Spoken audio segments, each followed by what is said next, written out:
Përshëndetje shikues të nderuar, ashtu siç kemi paralajmëruar, ja paraqitemi me episodin e ri të podcastit Folk të sezonit të dytë në televizionin Festa. Siç kam paralajmëruar, këtë cikël u akushtojmë zgjedhjeve lokale 2025 në komunën e Kumanovës dhe Likovës. Mysafir i radhës, mysafir imi dhe juaj i sotëm është zoti Blerim Iseni, kandidat përpartës të listës AKIT në Kumanov, koalicionit Alianca për Kombëtare për Integrim. Blerim, mirë se erdhe në studion e televizionit Festa. Shumë faleminderit për ftesën, ndjehemi nderuar nga ftesa juaj për të marrë pjesë në këtë emision, sado që televizioni Festa llogaritet edhe si shtëpia ime informative. Megjithatë unë ju përgëzoj për iniciativën që ne keni marrë, që në mënyrë që kontributi juaj është shumë i rëndësishëm që qytetarët të dinë të vlerësojnë ditën e zgjedhjeve për kë të votojnë.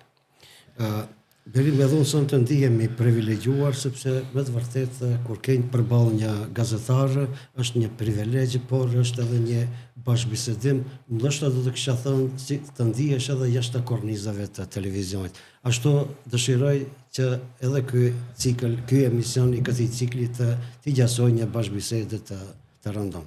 Sigurisht bisedat që shumë shpesh i zhvilloj mes vete, do të jetë edhe, besoj që edhe emisioni do të jetë i kësaj natyre, sado që kufizimet e ndryshme mund të jenë për shkak se jemi në prag të zgjedhjeve, po megjithatë unë mendoj që ky emision dhe emisioni juaj dhe përvoja juaj në gazetari ka bërë që megjithatë të nxjerrni nga mysafirët atë që shumë pak kush mund të arrijë.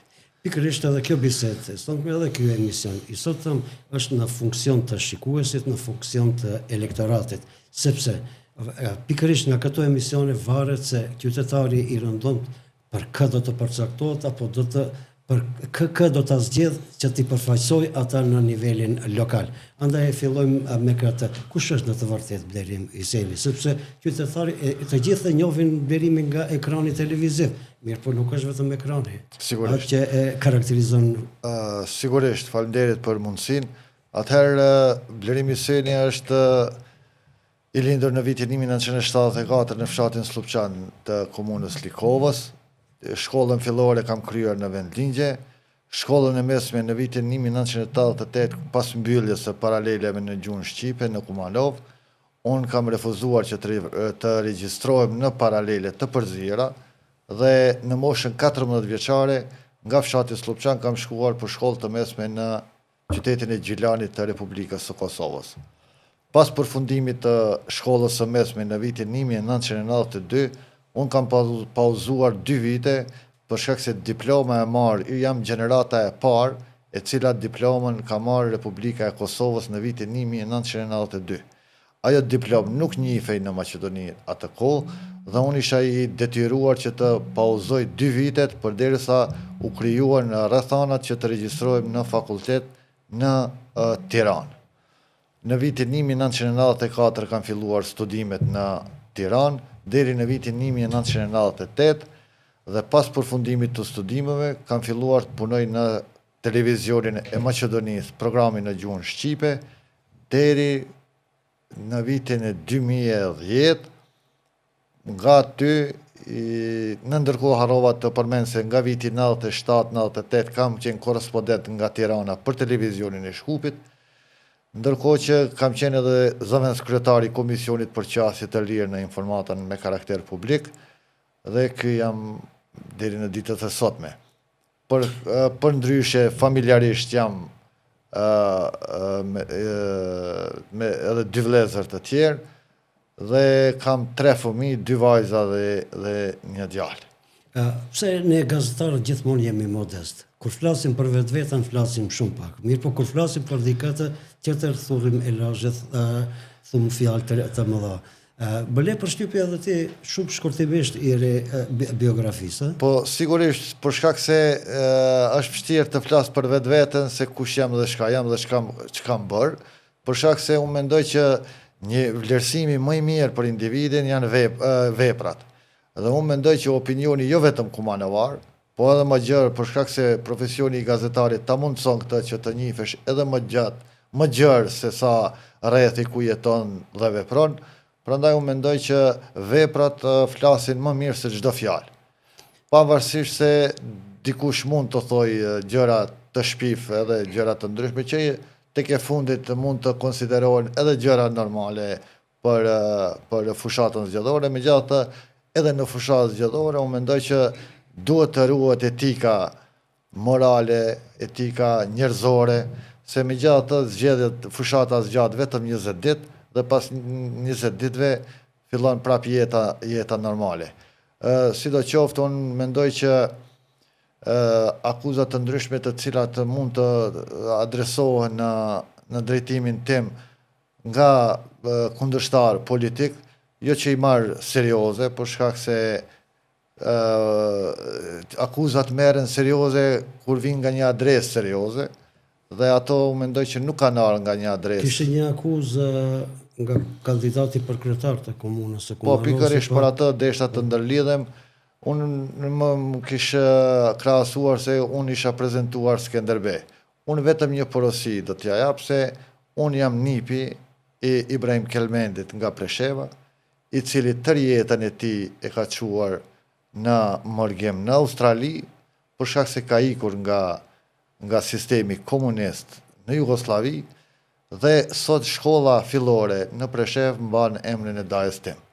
Përndryshe, sa i përket vitit 2001, gjithashtu du t'i tregoj se unë vjen nga fshati Slupçan, e gjithë familja ime ka qenë në Slupçan, unë atëherë kam punuar në televizion, unë dhe gjithë kolegët tanë, gazetar, e din veprimtarinë e secilit, se çfarë ka bërë dhe çfarë nuk ka bërë, po unë mendoj që për shkak se u emocionova në këtë rast kur kthej filmin në vitin 2001 Vuajtje, të cilat i kemi përjetuar ne si gazetar këtu, kemi dalë jashtë çdo norme tonë njerëzore për të dhënë para opinionit atë që po ndodhte në luftë, dhe prandaj thash edhe në fillim vepra flasin më shumë, dhe unë nuk dua asnjëherë të paraqitem as Skënderbej, as Adem Jashar, po unë kam bërë atë që e kam djerë se duhet bërë, dhe për këtë jam krenar. Dhe do t'jem krenar gjithmonë, për shkak se për asnjë çast, asnjëherë nuk kam lënë njollë të zezë që fëmiu im të turprohet të tregoj se i kujt është. Sidoqoftë, unë mendoj që ju paska djegur disave oponentëve se pas kam premtuar flamurin kombëtar në përdorim zyrtar në Kumanov. E kam premtuar dhe do t'i qëndroj këtij qëndrimi, këtij mendimi, këtij premtimi. Për shkak se unë mendoj që shembull më i mirë është qyteti i Gostivarit dhe i Kërçovës, ku vendi komunal ka vendosur me shumicë votash që flamuri turk të jetë flamur zyrtar në këto dy qytete. Atëherë pse, nëse jetojmë në një qytet ku jemi multietnik, në një qytet ku Kumanova shquhet për marrëdhënie të relaksuara ndëretnike, atëherë pse në Kumanov duhet t'i pengoj dikujt përdorimi zyrtar i flamurit kombëtar? Nëse atij i vjen i natë se nuk i ka shku ndërmend, atëherë unë po i them se kjo i shkon ndërmend vetëm atij i cili e ndjen mungesën e flamurit kombëtar në Kumanov. Dhe kjo pikërisht ka qenë arsyeja që e kam premtuar këtë çështje, dhe unë shpresoj, jam optimist, se megjithatë do të mbizotrojë arsyeja e shëndosh në qytetin tonë dhe në Këshilli Komunal do të sillet një vendim për përdorim zyrtar të flamurit kombëtar. Flamurin kombëtar, siç ka thënë edhe Hoxh Molla Jakupi, që flamuri kombëtar është këmish që i bën i gjithë popullit. Nuk është as i imi, as i Arbenit dhe as kujt tjetër, por është i të gjithëve. Dhe obligimi secilit është të kontribuojë në ruajtjen e vlerave të flamurit kombëtar. Nëse dikush ka vdek për flamur kombëtar dhe numri i atyre që kanë dhënë jetën për flamur kombëtar është shumë i madh, numri i atyre të cilët janë burgosur për flamur kombëtar është shumë i madh të shqiptarëve dhe e dim këtë shumë mirë, atëherë nuk e di arsyeën pse atij i ka djegur që unë e kam premtuar këtë.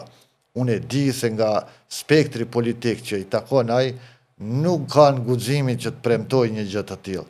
Por kjo nuk do të thotë se ai mund të më mohojë mua të bëj një premtim të tillë. Prandaj edhe nuk ja vlen besoj të merrem më tepër me gjëra të kësaj natyre, për shkak se akuzat të cilat vinë, duhet të parë se nga kush vinë. Gjithsesi se edhe unë kam pyetjet e mia për të... Do shta dhe zgjata, pak po. Jo, gjithsesi.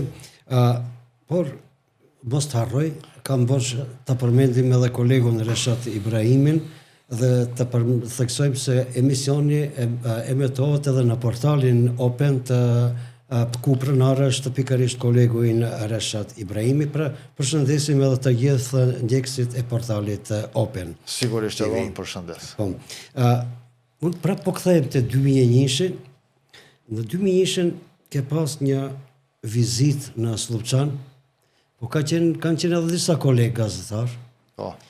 Edhe kam pas po inqezimin ku ju tregon atyre edhe ushtartu që kësë edhe disa bashkëtartu, ku ju thu se tani edhe para komunës do të shkruhet Shqip në Kumanov. E mban mendat? Ta rekujtova këtë moment? Sigurisht, ja është rënqës, sepse ka kaluar një kohë dhe 24 vjet. Dhe njeriu duke kalu kohën pak duke kalu edhe moshën pak po bëhej më emocional.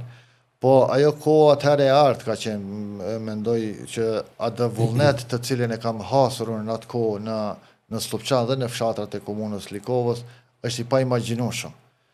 Dhe ky vullnet fatmirësisht u kurrizua me të arriturat të shqiptarëve në Maqedoni.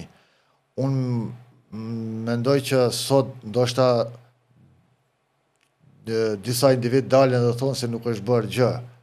Megjithatë unë, ju dhe disa të cilat dhe një numër shumë i madh, të cilat e kemi përjetuar edhe kohën e para luftës, dallimi është esencial dhe thelbësor. Po i takon dikujt të merret me këtë çështje, unë mendoj që asnjëherë në profilin tim në Facebook nuk kam publikuar fotografi nga ajo që po përmendi ju në vitin 2001. Madje as video nuk kam publikuar asnjëherë, për shkak se këtë çështje nuk kam dashur ta shfrytëzoj për ndonjë është turp më i madh të shfrytëzosh të sakrificën e njerëzve për interesa personale. Këtë nuk e kam bërë asnjëherë dhe nuk desha ta lidhi, se atë që e ke thënë pas një kohe edhe u realizua. Komuna e Kumanovës shkruan Shqip. Me sa mbaj mend, nëse nuk harroj, ju kam pas thënë edhe që programi në gjuhën shqipe në televizion do të jetë 24 orë. Dhe ata më shikuan pak si me dilema, me thonë të drejtën, por megjithatë kjo u realizua dhe sot është krenari kombëtare që televizioni i Maqedonisë ka program 24 orë edhe në rrjet toksor edhe në rrjet satelitor dhe ka një numër të madh të mediave në gjuhën shqipe, siç është edhe kjo e juaja, të cilat megjithatë duhet të mirëmbahen, të mbahen dhe të subvencionohen nga institucionet relevante në Maqedoni, për shkak se komuna ndoshta nuk i ka këto kompetenca, po megjithatë duhet truhen si media të cilat e kanë dhënë një kontribut të rëndësishëm dhe të cilat në momente të caktuara, qoftë lufta në Kosovë, qoftë lufta në Maqedoni, edhe në Preshev, kanë qenë dritare të cilat kanë luajtur rol ndoshta shumë të madh, të cilin vetëm historia e gazetarisë do të arrijë që ta shënoj në mënyrë të detajzuar dhe të saktë. Blerim, po të e fjallën, që një emision enkas për historikun e gazetarisë, për rrjedhat, për zhvillimin dhe për gjithçka çfarë kemi bërë gjatë këtyre dekadave, do ta mbajmë pas zgjedhjeve. Që të mos humbasim kohën, do të kalojmë, mirë po do të jetë vërtet të i rikthejmë. Sepse njerëzit po më duket se po i harroshin disa gjë.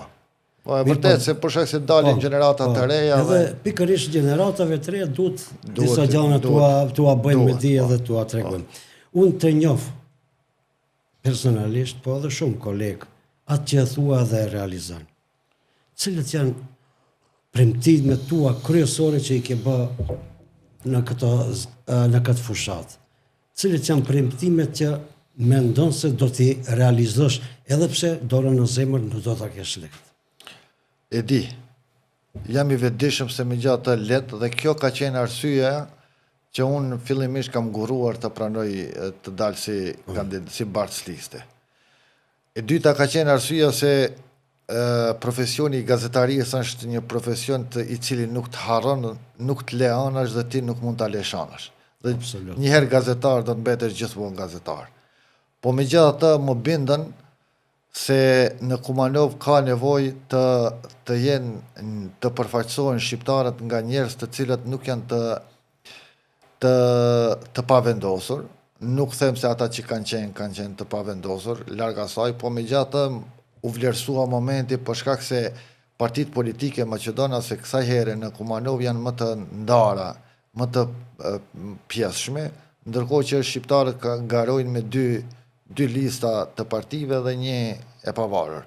Dhe unë mendoj që kësaj here është mënyra më e mirë dhe shansi më i mirë që të shfrytëzohet në mënyrë që të realizojmë projekte të cilat janë në interes të qytetarit shqiptar dhe qytetarit në Kumanov në përgjithësi. Për shkak se unë mendoj që në Kumanov viteve të fundit kemi një ndarje tërësore dhe të dukshme të investimeve në një pjesët në të cilat nuk janë shqiptarë dhe në pjesët ku banojnë dhe jetojnë shqiptarë. Për shkak se në qytetin e Kumanovës pothuajse dihen pjesët ku janë dhe shqiptarë dhe ku jo. Atëherë po përmend vetëm një fakt në këtë mes.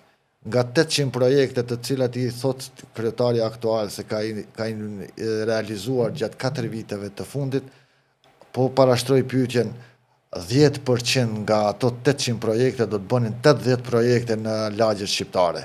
Ndërkohë që nuk janë as afërsisht numri nuk është i realizimeve në teren të interesit të qytetarit shqiptar. E dyta, mendoj që shqiptarët në Kumanov ka ardhur koha që të punojnë më shumë për vete se sa për të tjerat. Nëse ne dëshmuam për vite të tëra se jemi për një Kumanov të barabart, multietnike dhe qytetarët e Kumanovës kanë ditë të ruajnë multietnicitetin në qytet. Kanë ditë në rrethana, ju kujtohet viti 2001 dhe në qytetin e Kumanovës nuk ka pas asnjë incident. Dhe kjo falë sjelljes së shqiptarëve dhe etnive të tjera në qytetin e Kumanovës. Për shkak se gjithmonë është jetuar bashkarisht mes qytetarëve shqiptar dhe jo shqiptar. Por kjo politika e cila po udhëhiqet në Kumanov viteve të fundit, mendoj që ka arritë edhe këtë raport ta minoj. Prandaj unë mendoj që me argumente ne do të arrijmë që në qytetin e Kumanovës shqiptar, nëse ne arritëm të marrim kryeparlamentarin shqiptar, të bëjmë kryeministrin shqiptar, është shumë çështje e vogël që të bëhet kryetari i kuvendit komunal shqiptar. Negociatat të cilat do duhet të zhvillohen ndërmjet partnerëve të arshëm në përbërjen e koalicionit, unë mendoj që çështja e kryetarit të Këshillit dhe siç thash edhe më parë, përdorimit flamurit kombëtar në qytetin e Kumanovës është imediat për të parë një frym të re në qytetin e Kumanovës, e megjithatë ky qytet mund të funksionojë dhe siç ka funksionuar për qindra vite më parë, mund të funksionojë edhe në të ardhmen vetëm me qytetarë të barabartë. Dhe përdorimi i zyrtar i flamurit kombëtar në qytetin e Kumanovës, mendoj që i shërben uljes së tensioneve të cilat mund të nxjisën interesa të ndryshme në qytet, mund të ulë dhe mund të relaksoj dukshëm këtë proces. Prandaj unë mendoj që as etni tjera nuk kanë siç ka humbi nga ky përdorim i flamurit kombëtar në Kumanov, po do të përfitojnë jo vetëm shqiptarët, por do të përfitojë komplet qyteti i Kumanovës, për shkak se shqiptarët do ta ndiejnë veten të vlerësuar. Pra, unë mendoj që ka ardhur koha që shqiptarët në Kumanov të kenë dinjitetin e tyre. Ata e kanë pasur dinjitetin, por nuk duhet të lërojnë që në përkëmbet ky dinjitet. Unë mendoj që është koha e fundit që shqiptarët në Kumanov për fatin e tyre të vendosin vetë dhe të vendosin në mënyrë vetanake duke pasur parasysh vetëm interesin e tyre dhe mbarvajtjes së zhvillimit të qytetit. Ne shohim se në lagje të tëra tek shqiptarët ende jetohet sikur para 50 apo 100 vitesh. ne shohim se në lagje të ndryshme të qytetit ende janë të paurbanizuara. Ne shohim se mungojnë sallat e sportit, ne shohim se mungojnë në lagjet ku jetojnë shqiptarët, mungojnë edhe qerdhet, mungojnë infrastruktura. Është vetëm Maqedone fajtore për këtë? Jo, nuk them se. Jo. Po pikërisht kjo më ka detyruar koleg që të pranoj këtë sfidë, sepse unë e quaj sfidë, sepse unë personalisht nuk kam asnjë biznes. Unë jetoj nga gazetaria, kam jetuar dhe do të jetoj me të. Megjithatë, nuk është e patolerueshme që mandati i marrë nga qytetari të keqpërdoret për interesa personale.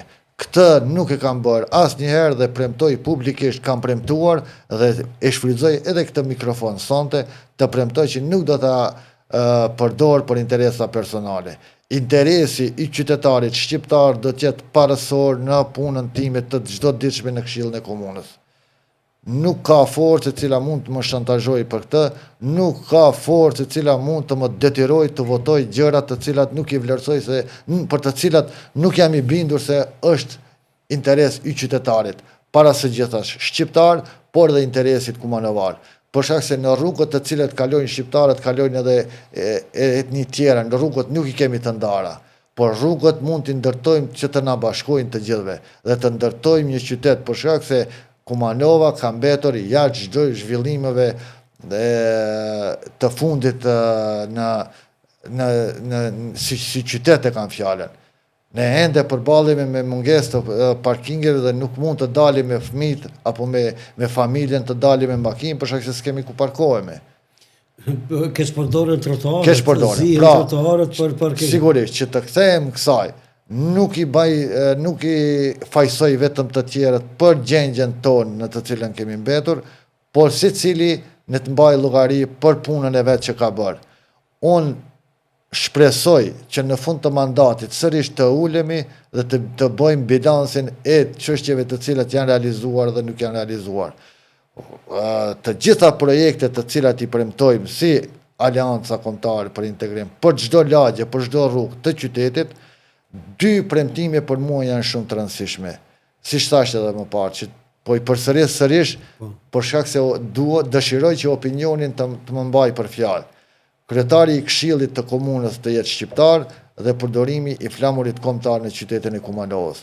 Këto dy çështje unë mendoj se janë parësore, për shkak se këto dy realizimi i të paktën njërës çështje, realizimi i njërës pikë, do të ngritë dinjitetin e shqiptarëve në Kumanovë dhe Kumanova do të përfitojë jo vetëm si qytet multietnik, por do të përfitojë edhe donacione të ndryshme. A janë të realizueshme këto dy? Unë mendoj që po, për shkak se përdorimi i flamurit kombëtar, ashtu siç ka qenë i realizueshëm në Gostivar dhe në Kërçovi flamurit turk. Ka mekanizma. Ka mekanizma, ka edhe rregull ligjor, ka edhe kornizë ligjore për këtë çështje se në komunat në të cilat një etni nuk është mbi 50%, i lejohet që Këshilli i Komunës të vendosë në përdorim zyrtar të flamurit. Për gjuhën është mbi 20%, ndërsa për flamurin është mbi 50%.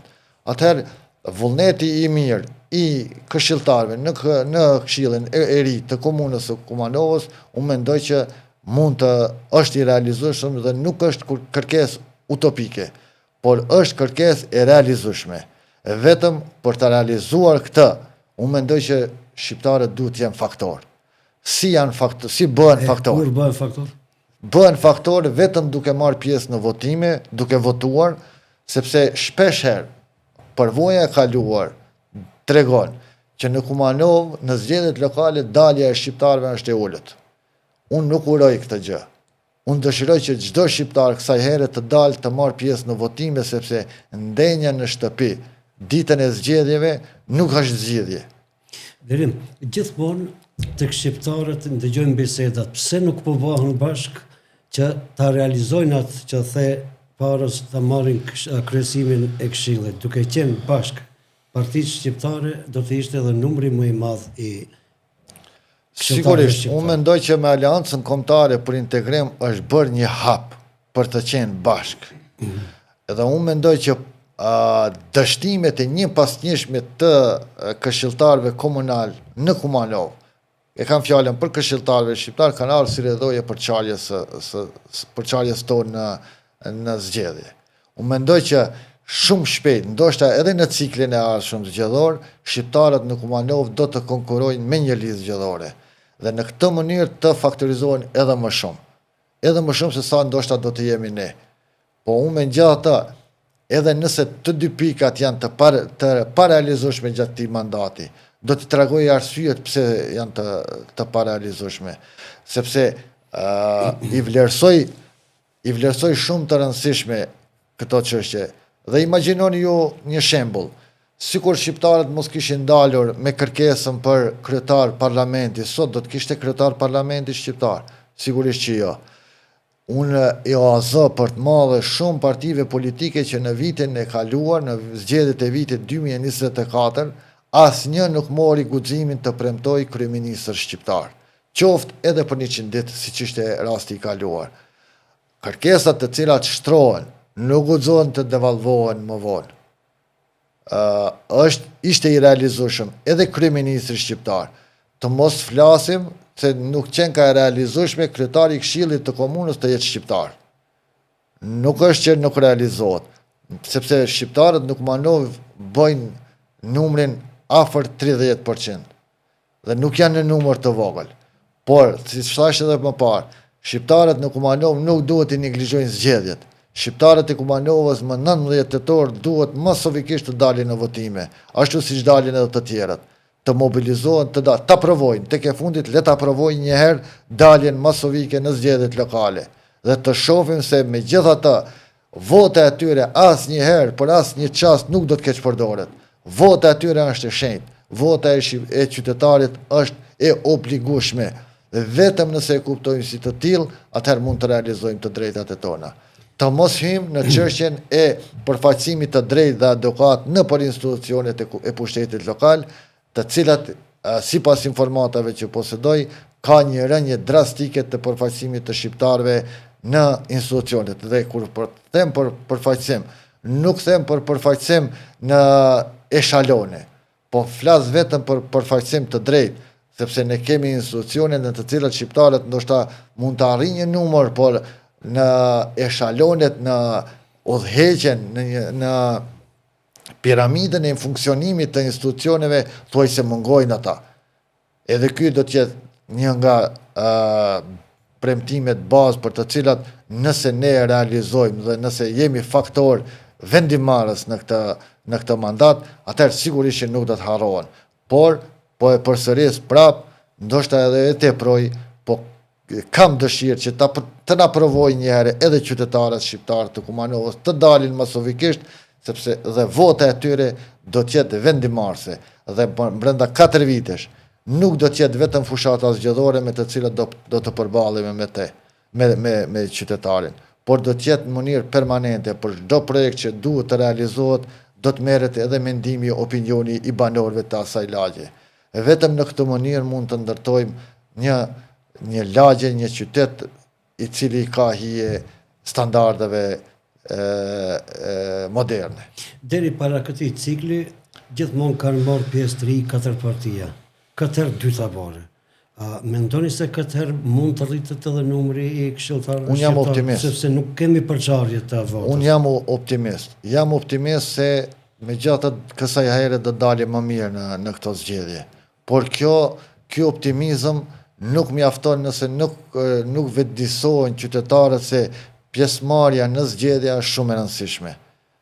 Dhe tek e fundit, pavarësisht se kë do ta votojnë, po megjithatë të dalin në votime, sepse dalja arrit cenzusin e këshilltarëve. Prandaj mendoj që vota për ne kësaj here do të jetë vot e cila do të materializohet vetëm me interesin e qytetarit shqiptar dhe me asgjë tjetër. Nuk do të jetë vot që do të, siç thonë nga Shqipëria, do të kontrabandohet. Jo, asnjëherë. Vota do të jetë e shenjtë dhe e tillë do të trajtohet përgjithmonë. Kryesuesi i Këshillit, flamuri, cilët janë prioritetet tjera në infrastrukturë, ku duhet të punuat që deri tash është neglizhuar, është lënë anash? Ne dim të gjithë, nga hyrja rrethi i parë që është bërë, dhe deri te rruga që ka për nga qendra, kemi 2 rrethe, në fund dhe në krye. Ndërkohë që te tregu dhe rruga JNA që del që përpiqet me rrugën kryesore, në këto 2 vende unë mendoj se janë çështjet prioritare që duhet të ndërtohen 2 rrethe. Sepse sipas statistikave, udhkryqi te tregu është udhkryqi më frekuentues jo vetëm në Kumalov, por në nivel të Maqedonisë. I lidh të 4 pjesët e qytetit. I lidh të 4 pjesët e qytetit, ndërkohë që aty shpesh herë ndodh që të mos punojnë as semaforat. Pra, përveç kësaj shto kësaj që... Si munges i rrethit është edhe mos funksionimi në 2 kaqe. Në 2 kaqe i rrugës të dëmenos. Sigurisht, me rrethin aty do të bëhet edhe rruga 2 kaqe. Po megjithatë ka nevojë kolegë në gjatë të investohet edhe në shumë rrugë të tjera të qytetit. Ne nëse dalim në rrugëve sot më ra rasti të shëtis pak rrugëve, në disa rrugë të cilat shumë rrallë mbi të shëtis, është merë. Ka ende kemi lagje në të cilat ndriçimi publik ju mungon, ndërkohë në faktura ju shënon se ka ndriçim publik dhe ata paguajnë çdo muaj ndriçim publik, ndërkohë ju mungojnë dritat. Pra, gjëra të kësaj natyre, gjëra shumë të vogla, gjëra elementare mungojnë, ndërkohë që kanë mbetur masdore. Unë nuk du të humbi kohë shumë të lexoj të gjitha projektet në përlagje të cilat i kemi në platformën politike. Por gjendjen në Kumanov e shohim të gjithë. Një të shëtitur në qytet shohim se çfarë po ndodh dhe si po ndodh. Sidomos shto kësaj kur në gjatë sezonit veror po kthehen edhe mërgjimtarët. Te thjesht qytetin në pjesët ku janë shqiptarët e ketë të bllokuar. Dhe kjo jo me fajin e qytetarëve, sepse megjithatë komuna duhet mbajë llogari për çështje të kësaj në të infrastrukturë. Për këtë duhet edhe plani gjeneral urbanistik të ndryshohet. Sigurisht, plani sipas informacioneve të mia ka gjatë kohë që është thënë. Është thënë gjatë kohë që duhet të bëhet, është duke punuar. Unë e di se ka punë aty, po megjithatë nuk është ndonjë farë punë e cila kërkon 20 vjet apo 30 vjet. Sepse mbas 30 vjetëve në vend se të bëj ndonjë ndryshim në atë plan, ne ende se kemi planin. Derim, ke jetu edhe në Tiranë, ke studiu, ke vepru si student edhe ke bashkëpunu atje me media, po gjithsoj edhe në Kosovë, lidhje fare fisnore, a duhet mirën ide edhe nga këto 2 shtete ftinje për t'i apliku në planet urbanistike të qytetit tonë? Në gjatë, jo vetëm që duhet, por në Maqedoni mungon vullneti. Dhe kur them mungon vullneti, nuk e kam fjalën vetëm për qytetin e Kumanovës. Për shkak se situata dhe problemet të njëjta thuaj se kemi dhe hajde ta marrim ta krahasojmë. Sot në qytetin e Ferizajt ke nënkalime, mbikalime të renovuara, të ndërtuara. Ferizaj sot mirët shembull, gjithandej, nga një fshat u shënru një metropol. Në një metropol. Dhe imagjino ti, ne në Maqedoni kemi pas infrastrukturë. Po thuaj se kemi pas infrastrukturë rrugore. Ne nuk jemi në gjendje ta mirëmbajmë këtë infrastrukturë, ndërkohë që Shqipëria dhe Kosova investojnë në ndërtimin e infrastrukturës. Dallimi është shumë i madh. Po megjithatë ata shkuan shumë larg. Sot në Tiranë të hysh nga viti 98 kur kam diplomuar dhe sot kur futesh në Tiranë, ti nuk e njeh Tiranën. Ndërkohë që në Kumanov në 20 vitet e fundit erdhe apo nuk erdhe, ishe këto apo sishe, thuaj se e njëjta është. Kisha një misafir nga Gjilani, më tha, a është punu diçka 40 vjet Kumanova jo. Shumë e saktë. Se tha e njëjta para 40 vjetë. Janë disa, për shembull kemi La Plaza Mall, Koilli, disa gjëra shumë të vogla që pak lënë përshtypje për atë i cili ndoshta 15 apo 20 vite s'ka qenë. Po mirë the, kjo nuk është vetëm në Kumanov. Po, Gjithë Maqedonin gati shumë pak përpos autostradave që një kohë kanë qenë më të mirat në Ballkan. Më të mirat në Ballkan dhe sot nuk jemi në gjendje të mirëmbajmë. Ndërkohë që diku 60 deri 65 milion euro mlidhen vetëm nga taksa rrugore në Maqedoni vjetore. Dhe nuk mirëmbahen. Ju shpesh shkoni në Shkup. Rruga Shkup-Kumanove ke të shkatruar. Prandaj unë po them që në Maqedoni po mungon interesi për t'i bërë gjërat një herë mirë. Hajtë lidhme tash në këtë kontekst. Një dhimbje të përbashkët e kemi gjitha nacionalitetet në Maqedoni. Ikja e të rinjeve, ikja e trurit të mençur, ikja e profesionistëve. Kjo ka ndikuar që sot faktikisht Këshilli i Ri të ketë 2 këshilltarë më pak në Kumanov dhe 8 asa në Gostivar. Si e komentoni këtë? Çka do të bëni ju si këshilltar që të parandaloni, të krijoni kushte për këtë rini të Kumanovës? Po unë mendoj që Këshilli Komunal në bazë të kompetencave dhe mundësive që ka, duhet të subvencionojë, duhet të ndihmojë, duhet të sponsorizojë aktivitete të ndryshme të cilat bëjnë organizatat jo qeveritare në Kumanov. Duhet të sponsorizojë ndërtimin e sallave sportive, duhet të ndërtojë terene sportive për tenis, për volejboll, për basketboll, në mënyrë që ata të ndihin veten dhe të kenë ku të kenë aktivitete rekreacioni. Këto gjërat mungojnë dhe të rit po ikin për çka? Për një jetë më të mirë. Mos mendojmë, ata të cilat e kanë përjetuar gurbetin mund ta dinë se si është gurbeti. Dhe kjo është humbje për ne si shqiptar. Për shkak se gjenerata ime mund të shkojë, por fëmijët e mi dhe niprit dhe mbesat e mia nesër sigurisht që nuk do ta imagjinojnë Kumanovën të vinë të jetojnë. Ka mekanizma komuna të ndihmojë? Është pak e kufizuar, mendoj që po do se ndërlidhet me projekte qeveritare, nëse mundet. Sigurisht. Ka projekte për punësim, për vetë punësim, për hapjen e mini bizneseve, për makrobizneseve. Me këtë dukuri nuk është që për herë të parë ndeshet Maqedonia, ndeshet edhe shtetet të tjera. Dhe duhet të merren përvojat e vendeve të tjera vetëm të aplikohen këtu. Unë mendoj që për këtë çështje janë të interesuar edhe shtetet të huaja që të investojnë në ngritjen e profesionalizmit dhe kapaciteteve. Investimet e huaja në ngritjen e kapaciteteve dhe njerëzve profesional për punë të ndryshme. Jo në Kumanov sot vëreni se ka mungesë të fuqisë punëtore. Por ama, mos të harrojmë se një kohë dhe është keq përdorur fuqia punëtore. Në Maqedoni e kam fjalën.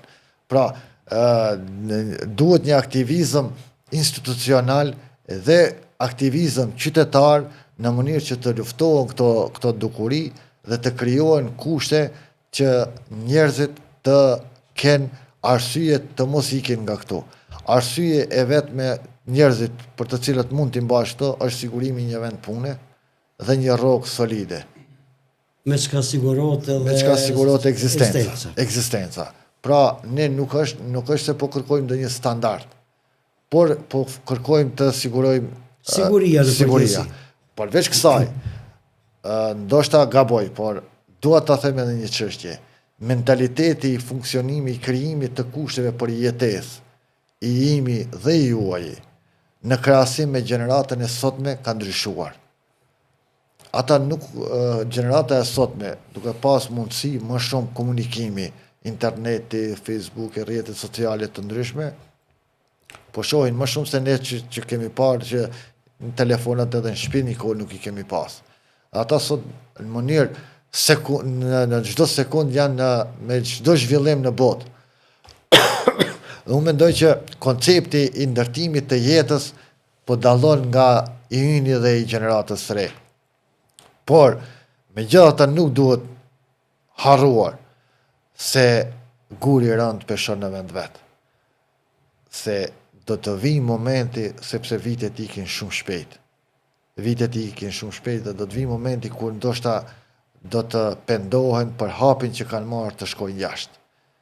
Sepse asnjë gjenerat para nesh, ndoshta e kanë pasur edhe më vështirë, ne pak më lehtë se gjeneratat pararense. Por gjenerata e sot me disa kushte i ka më të lehta se që i kemi pas ne. Unë thash në moshën 14 vjeçare kam shku në Gjilan shkollë të mesme. Sot në Kumanov ke fakultete. Dhe mundësia për ta shkolluar një fëmijë sot, me mundësinë që ka pas baba im si mësues, më shkolloi mua janë shumë të ndryshme. Shumë ndallojnë. Prandaj unë mendoj që duhet të qasja të jetë më pozitive dhe qasja duhet të jetë jo unë po marr çantën dhe po ik. Po të analizohen mirë të gjithë faktorët të cilat mund të ndikojnë në këtë në mënyrë që të merret vendimi. Unë mendoj që të rit duhet të investojnë më shumë në vetvete, në profesionalizëm, në ngritjen e tyre intelektuale, në mënyrë që të jenë konkurrues në treg. Dhe nëse arrim këtë, sigurisht që perspektivën do ta kenë. Mos mendojmë se në moshën 30 vjeçare do të mund të grash makinë 40.000 euro. Por në moshën 30 vjeçare unë e ti kemi gra makinë 101. Dhe unë nuk dua që këta të sodit të kenë ambicjet e njëjta. Por megjithatë, nëse në 30 vjeçar nuk e bëjnë makinën 40.000 euro, le të shpresojnë se në moshën 50 vjeçare do ta bëjnë dhe nëse janë profesionistë, nëse investojnë sinqerisht, seriozisht marrin çdo punë të cilën mund të profesionalizohen, atëherë sigurisht që qëllimi do t'i arrijnë. Por vetëm duhet durim. Të kaloj pak në kulturë. Po. Në Kumarov kemi shoqërinë ndër më të vjetrat, shoqërinë shqiptare më të vjetrat në ish Jugosllavi, por dikush më tha jo vetëm në ish Jugosllavi, por në Ballkan. Shoqërinë kulturore artistike Bajram Shabani. Pas 2-3 javësh kremton 80 vjetorin e themelimit. Kjo shoqëri për 8 dekada ka qenë dhe është ambasadore e kulturës shqiptare. Po kjo shoqëri punon në kushte mizore. Punon herë në njërin bodrum të kësaj shkolle, herë në bodrumin e asaj shkolle. Derisa shoqëritë tjera kanë kushtet më bashkëkohore për ushtrime dhe për veprimtari, Bajram Shabani endet në për bodrume. Si këshilltara do të ngritni zërin edhe për sigurimin e lokalit për këtë shoqëri? Unë pak më parë deshta të lidhe me shkollën Bajram Shabani dhe me shoqërinë Bajram Shabani, për shkak se pak jam marrë dhe merrem me aktivitetet të shoqërive dhe e di shumë mirë me pengesat dhe me vuajtjet të cilat përballen të ri dhe të rejat shqiptare. Vullnetin të cilin e has në shoqëri kulturore artistike nuk mund të hasësh sot askund. Sepse bëjnë sakrificat të pamundura, të paimagjinueshme. Vetëm të arrijnë që në një festival në Turqi, ndërkombëtar, në një festival në gjithandej nëpër Ballkan, të prezantojnë kulturën dhe traditën shqiptare.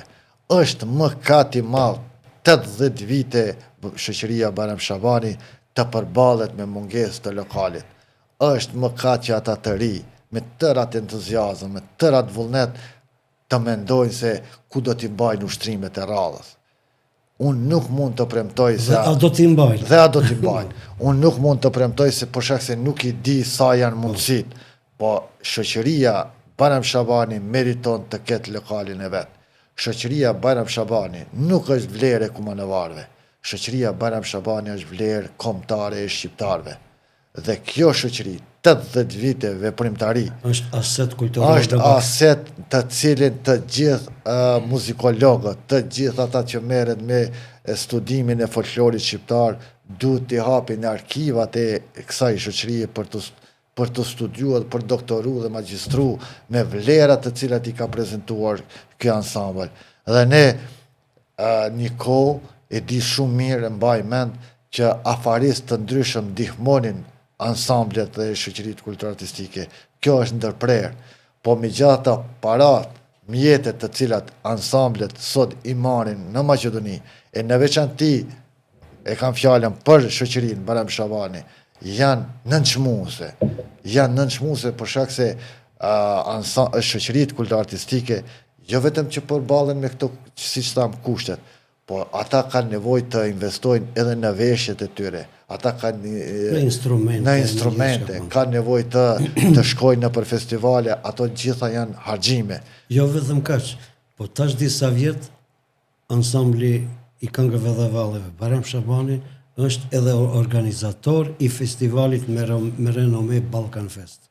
Po. Ku të bon ansamble nga gjithë Ballkani, nga Turqia, nga Bosna, Serbia, Shqipëria, Malizi. Edhe kjo është një arritje kulturore. Këtë organizim, vetëm ata të cilët janë marrë me organizimin mund të imagjinojnë si është. Nuk është e lehtë. Nuk është e lehtë.